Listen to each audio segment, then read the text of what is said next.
Hi hello this is Sukesh from Malaysia. ఈరోజు జనవరి 1 కదా, మంచిగా ఇండియన్ స్టైల్ ఫుడ్ తిన్నాము.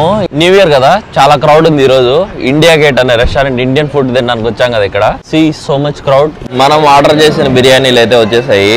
ఇది వచ్చేసి మటన్ కీమా బిర్యానీ, ఇది వచ్చి ఫిష్ ఫిల్లెట్ అంట, ఇది వచ్చేసి చికెన్ తంగడి బిర్యానీ. ఆర్డర్ చేసింది వచ్చేసి mojito, blue mojito. This is mango lassi. Mutton keema అయితే సూపర్ గా ఉంది, బట్ రైస్ ఓకే ఓకే పర్లేదు. బట్ చికెన్ కూడా టేస్ట్ చేశాను. చికెన్ కూడా చాలా బాగుంది, బట్ అయితే చల్లగా ఉంది. బట్ రైతా అండ్ గ్రేవీ అయితే నార్మల్ గానే ఉంది, అంతేం బాగాలేదు. అండ్ డ్రింక్స్ వచ్చేసి నేను వచ్చి మ్యాంగో లస్సీ ఆర్డర్ చేశాను. మ్యాంగో లస్సీ చాలా బాగుంది. బ్లూ మొజిటో వచ్చేసి పర్లేదు, బానే ఉంది, లైక్ సోడా ఓన్లీ. ఇక్కడ చూసుకుంటే మీరు అంబియన్స్ చాలా బాగుంటది. ఈ రెస్టారెంట్ లో చాలా క్రౌడెడ్ ఉంది, ఎందుకంటే న్యూ ఇయర్ కాబట్టి. ఓవరాల్ గా రేటింగ్